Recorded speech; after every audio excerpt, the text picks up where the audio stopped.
Hello guys! Good morning! Welcome to my channel. Ngayon nandito kami sa Plaza at mamaya ipapakita ko sa inyo lilibot. Open pa lang siya, kabubukas lang niya. Gutom na kami. Gutom na kami. Pag ganito, mga Monday, Pagod kaya bawi sa pagkain. mga Monday, walang ganong tao dito to kaya.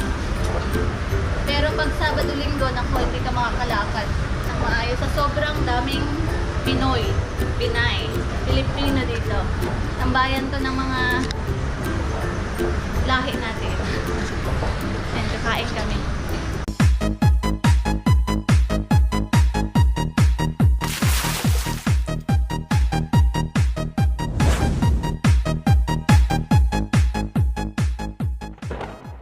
Kakain kami na bukas kakaiba ang kakainin namin, kakaiba.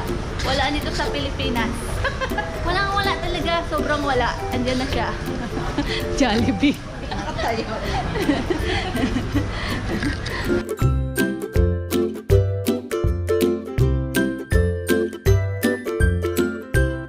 Ako, sarap na po yung alaga namin dito. Ang tagal niya. Gutom. Ako pala yung gutom. Ay, grabe naman. Tinan mo po. Ayan, ang dami ditong kakainan.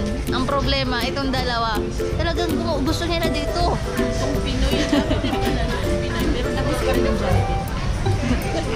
Malaki ang binahin sa kanila ng Jollibee. Sponsor sila maging model ng Jollibee. Ay, nako. Kuya, bilis-bilisan nyo naman yung luto. Gutom na sila. Gutom lang yan. Kuha na ninyo mo ang aming order. Grabe, tatlo lang tayo kakain yan. Hindi po kami gutom. Ang totoo talaga, busog pa kami.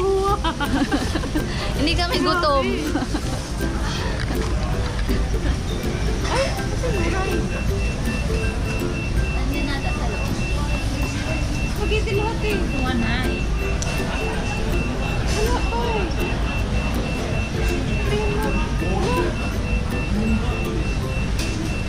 Ganap ako ng rice. Walang rice. Spaghetti. Tumayo din si Jupay kasi naghahanap siya ng rice. Kailangan ko kumain ng rice. Hindi pwede sa akin spaghetti.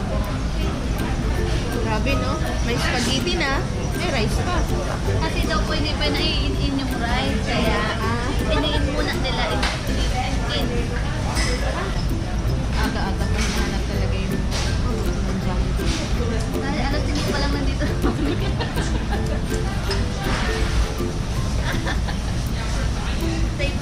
Grabe oh.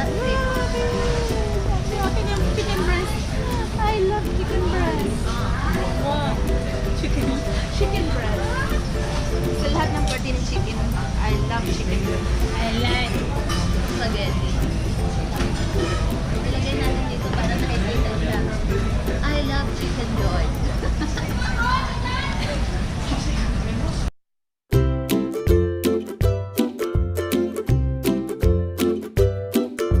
Hindi ako makapag-asawa niya. Niligpitan nila ako. Paano ba yan?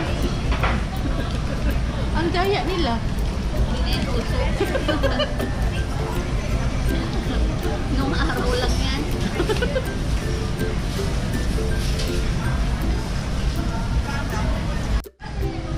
Si Ate Jenny ang nahuli-huli. Grabe, oh. Kasi mahal nga eh. Sinisimot.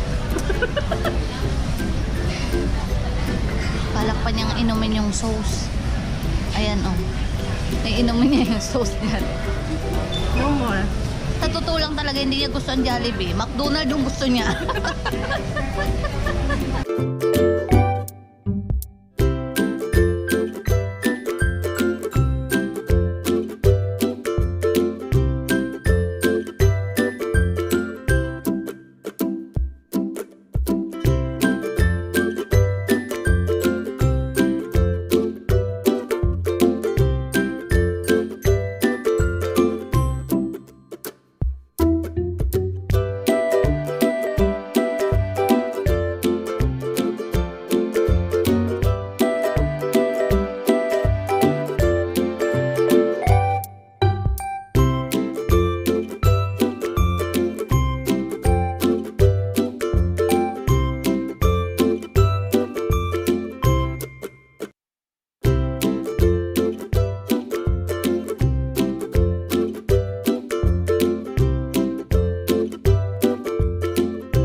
bata ngayon.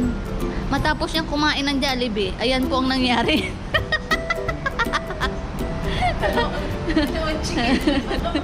Hindi na po siya makatayo. My God. Dalawang chicken do yung kinakain. Ha, mag-Jollibee yan. Ayan na po siya ngayon.